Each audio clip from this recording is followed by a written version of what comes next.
पुणे मुंबई यशवंतराव चव्हाण द्रुतगती मार्गावरती 25 वर्षांपासून टोल भरण्यासाठी उभारण्यात आलेला उर्से टोल नाका आता स्थलांतरित करण्यात आलाय। नवीन टोल नाका सुरू झाला असल्यामुळे जुन्या टोल नाक्यावरती पूर्णपणे कामकाज बंद आहे।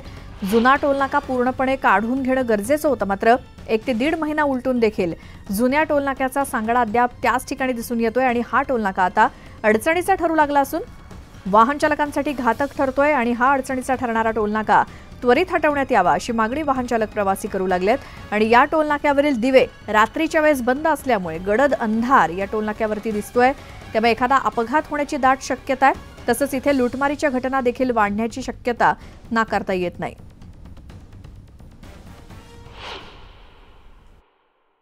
वाहनांची संख्या मोठ्या प्रमाणात वाढते।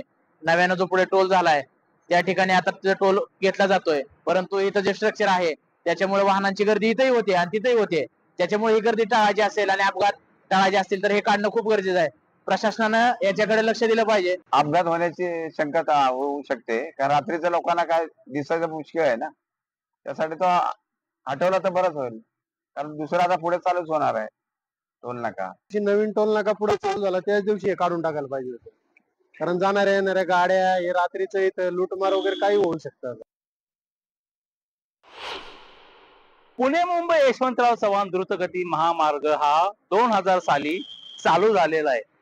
तब्बल 24 तास या एक्सप्रेसवर हा उर्से टोल नाका होता, मात्र आता गेल्या 1 ते 1.5 महिन्यापासून आता ह्याच्याच पुढं म्हणजे उर्से गावाच्या आधीमध्ये अजून एक नवीन टोल नाका केल्यामुळं हा जो जुना उर्से तळेगाव जो टोल नाका आहे हा आता बंद करण्यात आलेला आहे। मात्र हा टोल नाका बंद जरी केला असेल तरी हा टोल नाका इथंच त्यांनी ठेवलेला आहे। या टोल नाका बंद असल्यामुळे येथून जी वाहनं आहेत ती सुसाट वेगाने जातात। त्या सुसाट वेगाने जाण्यामुळं येथे अपघात होण्याची दाट शक्यता नाकारता येत नाही, कारण की रात्रीच्या वेळेस येथे कोणतीही विजेची यंत्रणा नसल्यामुळे येथे गडद अंधार असतो, त्यामुळे कुठंतरी हे अपघात होण्याची शक्यता नाकारता येत नाही। आपण जर पाहायला गेलं तर अतिशय महत्वाचा समजला जाणारा हा जलद गतीचा द्रुतगती मार्ग आहे, कारण की हा 94 किलोमीटरचा हा जो द्रुतगती मार्ग आहे हा पुण्यावरनं मुंबईला अवघ्या 1.5 ते 2 तासामध्ये आपल्याला नेऊन प्रवास देत असतो। कारण की यापूर्वी जो पुणे मुंबई जो प्रवास होता हा प्रवास अत्यंत जिकिरीचा होता, कारण जुना पुणे मुंबई महामार्गावरून हा प्रवास असल्यामुळे खंडाळा बोर घाटामध्ये घाट नेहमी जाम असायचा, त्यामुळे हा जो प्रवास 5 ते 6 तासापर्यंत असायचा। परंतु जेव्हापासून हा एक्सप्रेसवे सुरू झाला तेव्हापासून पुणे मुंबईकरांन जे वाहन चालक आहेत त्यांच्यासाठी हा संपूर्ण जो प्रवास हा सुकर होऊ लागला। मात्र नवीन टोल नाका जरी सुरू झाला असेल तरी या टोल नाक्याचा जो सांगाडा आहे तो या उर्से टोलच्या हद्दीमध्ये ठेवण्यात आलेला आहे, त्यामुळे लवकरात लवकर हा जुना जो टोल आहे तो हलवावा अशी मागणी आता वाहन चालकांनी केलेली आहे। गणेश दुडम, न्यूज 18 लोकमत, मावळ। आता काटोल मतदारसंघातून बातमी समोर येते। काटोल मतदारसंघात भाऊ विरुद्ध भाऊ असा सामना होण्याची शक्यता आहे, कारण काटोल मतदारसंघातून भाजपकडून माजी आमदार आशिष देशमुख तर शरद पवारांच्या राष्ट्रवादीकडून सलील देशमुख हे निवडणुकीत उतरणार असल्याची चर्चा आहे। काटोल मतदारसंघात दोन्ही पक्षाच्या कार्यकर्त्यांकडून बॅनरबाजी देखील करण्यात आलेली आहे। तर भाजपनं मला संधी दिली तर अनिल देशमुखांचा पराभव निश्चित आहे आणि हिम्मत असेल तर माझ्या विरोधात अनिल देशमुखांनी लढून दाखवावं असं आव्हान आशिष देशमुख यांनी अनिल देशमुख यांना दिलंय। आज राजीनामा देण्याची हिम्मत, धाडस ठेवणारा आणि त्याग करणारा तुमचा आशिष देशमुख आहे, पण अनिल बाबू आता शड्डू ठोकून आशिष देशमुख तयार आहे। 2014 मध्ये तुम्हाला पाणी पाजलं होतं, 2024 मध्ये देखील तुम्हाला पाणी पाजून परमनंटली घरी बसवण्यासाठी आशिष देशमुख आता तयार झालाय। भारतीय जनता पार्टीने जर मला उमेदवारी दिली तर नक्कीच परत एकदा या विधानसभा क्षेत्रात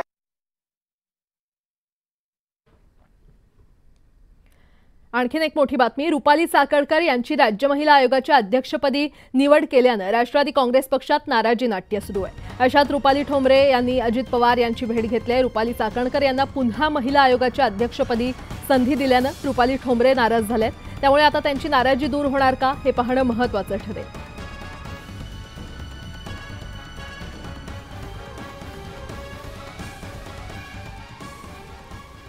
तिकडे मीरा रोड विधानसभेवरून महायुतीमध्ये सध्या रस्सीखेच सुरू असल्याचं पाहायला मिळतंय. कारण माजी आमदार नरेंद्र मेहता आणि विद्यमान आमदार गीता जैन यांच्यामध्ये पुन्हा संघर्ष सुरू झालाय. 2019 मध्ये बंडखोरी करत गीता जैन या अपक्ष म्हणून निवडून आल्या आणि आता गीता जैन पुन्हा लढण्याच्या तयारीत आहेत. नरेंद्र मेहता देखील रिंगणात उतरण्याच्या तयारीत आहेत. त्यामुळे नेमकं तिकीट कुणाला मिळतं हे पाहणं महत्त्वाचं ठरणार आहे. विधानसभेच्या निवडणुकांमध्ये भाजप उपमुख्यमंत्री देवेंद्र फडणवीसांना प्रोजेक्ट करतंय, मात्र भाजपला भीती वाटते असं वक्तव्य राष्ट्रवादीचे नेते रोहित पवार यांनी केलंय. तसेच महायुती या निवडणुकांमध्ये 120च्या पुढे जाणार नाही आणि जर मुख्यमंत्री पदाचा चेहरा म्हणून देवेंद्र फडणवीसांना पुढे केलं तर महायुतीच्या जागा खरं तर 80च्या पुढे जाणार नसल्याचा दावाही रोहित पवार यांनी व्यक्त केलाय. एकच कुठेतरी कळतंय की अप्रत्यक्ष आणि प्रत्यक्षपणे कुठेतरी देवेंद्र फडणवीस साहेबांना प्रोजेक्ट हे भाजपकडनं केलं जातंय. काल सुद्धा जर आपण त्यांची प्रेस कॉन्फरन्स बघितली तर उत्तर देत असताना फडणवीस साहेबच पुढाकार घेऊन तिथं उत्तर देत होते. त्याच्यावरून कुठेतरी एक अंदाज होतो की महायुती ही एकनाथ शिंदे साहेबांना नाही तर देवेंद्र फडणवीस साहेबांना पुढं करत आहेत. फक्त चेहरा आज देवेंद्र फडणवीस साहेबांचा जर पुढं केला ऑफिशियल आणि तो लोकांना कळला तर महायुतीचे तशी 120 लोकच निवडून येणार आहेत. श्रीरामपूर विधानसभा मतदारसंघ आता पुन्हा एकदा चर्चेत आलाय. श्रीरामपुरातील उमेदवारीवरून महायुतीमध्ये फूट पडण्याचे संकेत आहेत. काँग्रेसमधून उमेदवार आयात करू नका अशी मागणी श्रीरामपूरच्या भाजप कार्यकर्त्यांनी केली आहे. मतदारसंघात हिंदुत्वासाठी पोषक वातावरण निर्माण झालं असून रामगिरींच्या विरोधात मुस्लिमांचं समर्थन करणाऱ्यांना उमेदवारी देऊ नका असं कार्यकर्त्यांनी म्हटलंय. ऐन वेळेला काँग्रेसी विचारधारेचा उमेदवार दिल्यास महायुतीचं नुकसान होणार असा भाजप ओबीसी मोर्चाचे प्रकाश चित्ते यांनी महायुतीच्या नेत्यांना सूचक इशारा दिलाय.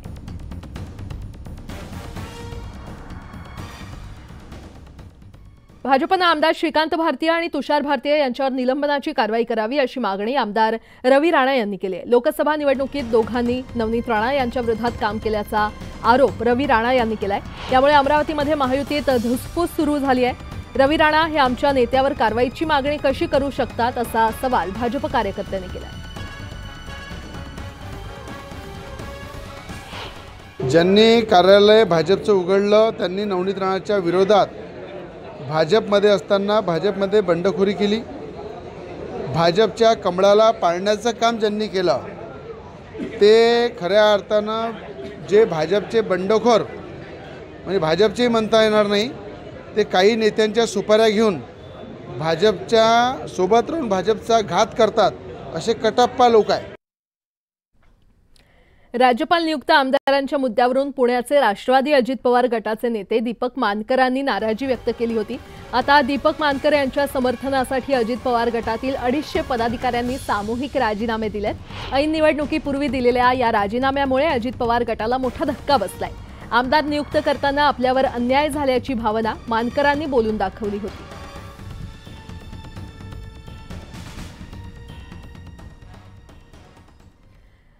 सांगोल्यातून विद्यमान आमदार शहाजी बापू पाटील निवडणूक लढवणार नाहीत. सांगोल्यामध्ये दीपक आबा साळुंखे विरुद्ध डॉक्टर बाबासाहेब देशमुख अशी निवडणूक होईल. शहाजी बापू रिंगणातून माघार घेतील असा दावा राष्ट्रवादी शरद पवार गटाचे नेते उत्तम जानकर यांनी केलाय. सध्या महाराष्ट्रात महाविकास आघाडीच्या मागे जनतेची जोरदार उसळी आहे. महाराष्ट्राचं चित्र काय असणार हे सगळ्यांना कळतंय. त्यामुळे यावेळी सांगोल्यात आबा विरुद्ध बापू अशीच लढत पाहायला मिळेल असंही जानकर म्हटलेत. शहाजी बापूंनी आजवर जेवढ्या निवडणुका लढवल्या त्या प्रत्येक वेळी त्यांच्या खिशात एकही रुपया नसायचा.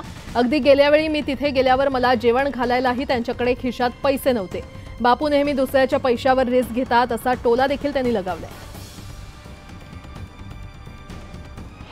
मला 100% माहिती आहे की इथं बाबा विरुद्ध आबा हीच लढाई आहे आणि या लढाईमध्ये या देशाचे नेते आदरणीय शरदचंद्रजी पवार साहेब, उद्धवजी ठाकरे साहेब या मतदारसंघावरती कायमच ज्यांची छत्रछाया आहे ते जयंतरावजी पाटील साहेब आणि काँग्रेसचे राहुलजी गांधी या सगळ्या मंडळींच्या पाठीमागं ज्याही पद्धतीनं महाराष्ट्र हा उसळी घेतोय, आजच तुम्ही बघितलं असेल केंद्रीय निवडणूक आयोगानं पुन्हा तुतारी आणि पिपाणी हे विधानसभेसाठी लावलेले आहेत.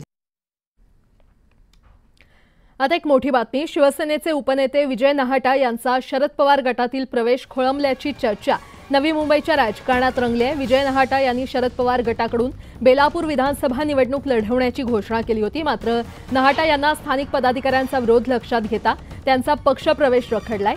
मंगेश आमले यांना उमेदवारी देण्याचा आग्रह पक्षप्रमुखांकडे करण्यात आलेला आहे.